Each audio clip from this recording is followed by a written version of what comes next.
Umata umngani wami sihlale kakhulu naye kuze kube namhlanje nje umngani wami shuthi ubone eziqhenya ngami.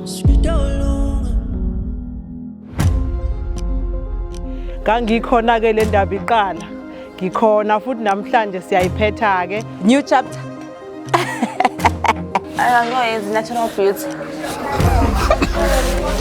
Angoyenzi. Ngangade ngiyandapheka ekuseni ngabo 7:15 ngiphatshelwa yithayi lesondo. Ngafuqisa ngilindile lapha hamba nomsoko omsomi sebezofuna indaba yami. Akaze ko-anti bambongo anti abokuqala oshadayo ngiyamfisela nalokuthi nje ngathi engaziphatha kahle emendweni wakhe. Siyabonga Dumsani. Kulo camera mina ngizotrend. Sometimes uzomphatha kahle umalume. Yasala la kusabia la kaThabela. Hayi ajekeke sibaphila.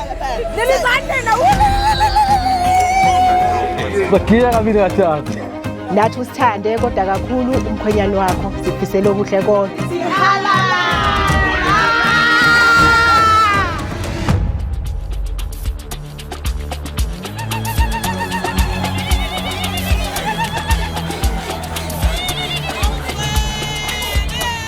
Ngithi siswami okuhle kodwa emendweni wakho ungangeni umuntu wesithathu nibambisane kube nothando noma ubone ukuthi umkhwenyana mhlawumbe khona ukuba kwenzayo nihlale phansi uzehlise bakithi. Siyabonga kakhulu usenzele umsebenzi omuhle ubhuti wethu.